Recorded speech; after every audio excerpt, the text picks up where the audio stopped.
अजीत डोवाल एक ऐसा नाम जिसके पीछे पड़ी थी पूरे पाकिस्तान की खुफिया एजेंसी आईएसआई।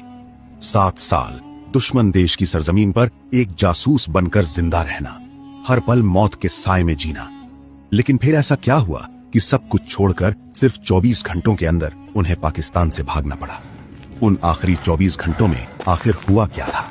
बात है उस दौर की जब भारत और पाकिस्तान के बीच तनाव अपने चरम पर था। 1971 की जंग का जख्म पाकिस्तान के दिल में अभी भी ताजा था। बांग्लादेश अलग देश बन चुका था, पाकिस्तान टूट चुका था और इसी वजह से आईएसआई को और भी खतरनाक बना दिया था। आईएसआई अब सिर्फ एक इंटेलिजेंस एजेंसी नहीं थी, वो बदला लेना चाहती थी हर हाल में। उसके निशाने पर था भारत और भारत के अंडरकवर एजेंट्स। तब इंटेलिजेंस ब्यूरो ने एक मिशन तैयार किया, एक ऐसा मिशन जो पहले कभी नहीं हुआ था। किसी भारतीय ऑफिसर को सालों तक पाकिस्तान में रहना था, वहां की जनता के बीच, वहां की सेना के पास, आईएसआई के साए में। और ये काम दिया गया अजीत डोवाल को। लेकिन ये मिशन एक्सेप्ट करना आसान नहीं था। सोचिए एक पल के लिए, आपको अपना नाम भूलना होगा, अपना परिवार भूलना होगा, अपना देश भूलना होगा। आप हर रात सोने से पहले ये सोचकर सोते हैं कि पता नहीं कल सुबह होगी या नहीं। यही था वो मिशन जो डोवाल ने एक्सेप्ट किया, बिना एक पल सोचे। डोवाल कोई साधारण आईपीएस ऑफिसर नहीं थे। वो जानते थे कि पाकिस्तान में जिंदा रहना है तो पाकिस्तानी बनना होगा। उन्होंने अपना नाम बदला, अपनी पहचान बदली, अपना धर्म बदला। वो एक मुसलमान के रूप में पाकिस्तान में दाखिल हुए। उनकी उर्दू इतनी साफ थी कि कोई शक नहीं कर सकता था। उनका लहजा, उनकी नमाज, उनका रहन सहन, सब कुछ इतना परफेक्ट था कि आईएसआई के एजेंट भी उन्हें अपना समझते थे। ये सिर्फ एक्टिंग नहीं थी, ये सर्वाइवल था। 7 साल तक डोवाल पाकिस्तान में रहे। 7 साल तक उन्होंने वहां की हर खुफिया हरकत को अपनी आंखों से देखा। 7 साल तक उन्होंने भारत को वो इंफॉर्मेशन दी जो किसी सैटेलाइट से भी नहीं मिल सकती थी। पाकिस्तान में रहते हुए डोवाल ने देखा कि आईएसआई कैसे काम करती है। उन्होंने देखा कि पाकिस्तानी सेना के अंदर कौन से प्लान्स बन रहे हैं। उन्होंने देखा कि भारत के खिलाफ कौन सी साजिशें रची जा रही हैं। उन्होंने देखा कि कौन से भारतीय नेता पाकिस्तान के इशारे पर काम कर रहे थे।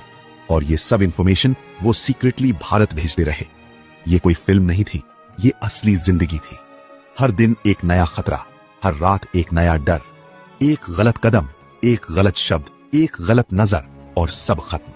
लेकिन डोवाल की जिंदगी में एक और डायमेंशन था। वो सिर्फ इंफॉर्मेशन कलेक्ट नहीं कर रहे थे, वो आईएसआई के अंदर तक घुस चुके थे।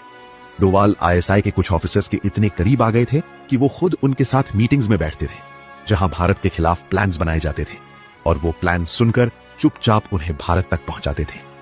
ये था असली खेल, दुश्मन की आंखों में आंखें डालकर उसे धोखा देना। लेकिन जितना वक्त बीतता गया, खतरा उतना बढ़ता गया। आईएसआई को शक होने लगा था। पाकिस्तान में कोई था जो उनकी सीक्रेट्स लीक कर रहा था, कोई था जो उनके अंदर से काम कर रहा था। आईएसआई ने जाल बिछाना शुरू किया। वो हर उस इंसान पर नजर रखने लगे जो थोड़ा भी अलग दिखता था, हर उस इंसान पर जो सवाल पूछता था, हर उस इंसान पर जो जरूरत से ज्यादा जानता था। आईएसआई ने एक स्पेशल सेल बनाई जिसका सिर्फ एक काम था, उस शख्स को ढूंढना जो उनके अंदर छुपा बैठा था। और धीरे धीरे वो जाल डोवाल के करीब आने लगा। वो रात बहुत अंधेरी थी। डोवाल अपने कमरे में बैठे थे। बाहर गली में कुछ हलचल थी, अजनबी चेहरे, अजनबी निगाहें। डोवाल ने खिड़की से झांक कर देखा। 2 आदमी गली के कोने पर खड़े थे। वो पहले नहीं थे। डोवाल का दिल एक पल के लिए रुक गया। एक ट्रेन्ड इंटेलिजेंस ऑफिसर को बस इतना काफी होता है। डोवाल समझ गए, जाल तैयार हो चुका था। अगर अगले 24 घंटों में उन्होंने पाकिस्तान नहीं छोड़ा तो शायद ही कभी अपने देश, अपने परिवार को देख पाएं। और तो और, अजीत डोवाल अगर पकड़े गए तो उनके 7 साल की सारी मेहनत मिट्टी में मिल जाएगी। पाकिस्तान और आईएसआई की काली करतूत की इंफॉर्मेशन भारत तक नहीं पहुंचा पाएंगे। अब शुरू होता है उनकी जिंदगी का सबसे खतरनाक खेल, आखिरी 24 घंटों का काउंटडाउन। एक तरफ अपने देश लौटने की उम्मीद, एक सुकून, लेकिन दूसरी तरफ एक डर। क्या वो सच में इतनी आसानी से वापस लौट पाएंगे? डोवाल ने बिना समय गंवाए फैसला लिया। कमरे के अंदर हर वो चीज जो उनकी असली पहचान से जुड़ी थी, या तो जला दी गई या हमेशा के लिए गायब कर दी गई। अब उनके पास कुछ नहीं था सिवाय एक झूठी पहचान और एक तेज दिमाग के। सुबह होते ही माहौल बदल चुका था। गली में लोग वहीं थे, लेकिन नजरें बदल गई थी। हर चेहरा जैसे कुछ ढूंढ रहा था। हर मोड़ पर खामोश निगरानी थी। डोवाल बाहर निकले बिल्कुल सामान्य चाल में, न कोई जल्दबाजी, न चेहरे पर घबराहट, जैसे वो बस एक आम इंसान हो। लेकिन हकीकत ये थी कि थोड़ी दूरी पर आईएसआई के 2 अधिकारी लगातार उन पर नजर रखे हुए थे और डोवाल को इस बात का पूरा एहसास था कि उनका पीछा किया जा रहा है। इसके बावजूद उन्होंने अपनी चाल नहीं बदली, न पीछे मुड़े, क्योंकि वो जानते थे कि डर दिखाना सबसे बड़ी गलती होगी। आगे बढ़ते बढ़ते वो एक भीड़ भाड़ वाले इलाके में पहुंचे, जहां लोगों की आवाजाही, शोर और हलचल ने माहौल को पूरी तरह बदल दिया। और जैसे ही मौका मिला, डोवाल बिना रुके उस भीड़ में घुस गए और धीरे धीरे उसी का हिस्सा बनते चले गए। भीड़ के साथ कदम मिलाते हुए उन्होंने अपनी मौजूदगी को इस तरह छिपा लिया कि कुछ ही पलों में वे नजरों से ओझल हो गए। उधर आईएसआई के दोनों अधिकारी भीड़ में उन्हें तलाशते रह गए, हर चेहरे को देखते, हर दिशा में भागते, लेकिन तब तक बहुत देर हो चुकी थी, क्योंकि डोवाल उस भीड़ से काफी आगे निकलकर कराची की तंग गलियों में प्रवेश कर चुके थे, जहां सकरी पगडंडियां, मुड़े हुए रास्ते और अंधेरे कोने उन्हें छिपने का मौका दे रहे थे। कुछ समय बाद वे एक तय जगह पर पहुंचे, जहां उनकी मुलाकात एक दूसरे भारतीय जासूस से हुई। दोनों की नजरें मिली और बिना किसी शब्द के वे एक दूसरे की स्थिति समझ गए। उस एजेंट ने तुरंत एक कागज डोवाल के हाथ में थमाया, जिसमें एक खुफिया रास्ते, एक गुप्त सुरंग का संकेत था, जिससे वे पाकिस्तान की सीमा पार कर सकते थे। समय कम था, इसलिए दोनों ने बिना कुछ कहे एक खामोश अलविदा कहा और अलग हो गए। अब डोवाल अकेले थे और सूरज ढलते ही वे उस सुनसान इलाके की ओर बढ़े, जहां एक जर्जर इमारत के भीतर उस सुरंग का मुंह छिपा हुआ था।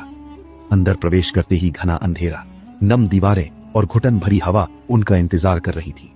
उन्होंने बिना रुके नीचे उतरकर उस सकरी सुरंग में आगे बढ़ना शुरू किया, जहां कई जगह झुककर और घुटनों के बल चलना पड़ रहा था। हर कदम पर खतरा था, क्योंकि ऊपर दुश्मन उनकी तलाश में था और नीचे वे जिंदगी और मौत के बीच संतुलन बनाए हुए थे। काफी देर की कठिन यात्रा के बाद उन्हें दूर एक हल्की रोशनी दिखाई दी, जो उम्मीद की तरह चमक रही थी, और अंततः वे उस सुरंग के दूसरे छोर तक पहुंचे। बाहर कदम रखते ही उन्हें एहसास हुआ कि हवा, मिट्टी और माहौल बदल चुका है। वे अब पाकिस्तान की सीमा पार कर चुके थे, सुरक्षित थे, जबकि उधर आईएसआई के अधिकारी अब भी उनकी तलाश में भटक रहे थे। ये समझ ही नहीं पा रहे थे कि वो शख्स कब, कैसे और कहां उनकी आंखों के सामने से गायब हो गया। अजीत डोवाल 7 साल बाद जिंदा, सुरक्षित और अपने साथ लाए पाकिस्तान के सबसे गहरे राज। डोवाल जो इंफॉर्मेशन लेकर आए थे, उसने भारत की इंटेलिजेंस हिस्ट्री बदल दी।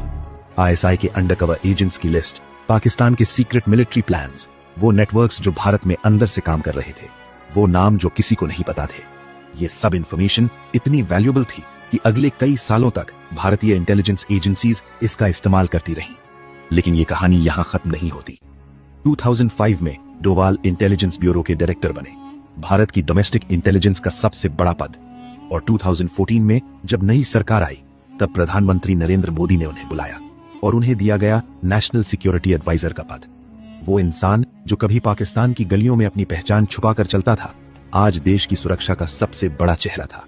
एक पहाड़ी गांव से निकलकर देश की सबसे बड़ी कुर्सी तक ये सफर आसान नहीं था, लेकिन डोवाल ने कभी आसान रास्ता चुना भी नहीं। वो 7 साल पाकिस्तान में क्या क्या देखा, वो किन किन खतरों से गुजरे, वो एग्जैक्ट मोमेंट जब उन्हें पता चला कि अब निकलना होगा, उन आखिरी 24 घंटों में उनके दिल में क्या चल रहा था, ये सब शायद कभी पूरी तरह सामने नहीं आएगा। लेकिन एक बात तय है, जिस देश के पास अजीत डोवाल जैसे लोग हों, उस देश को कोई नहीं तोड़ सकता। भारत माता की जय।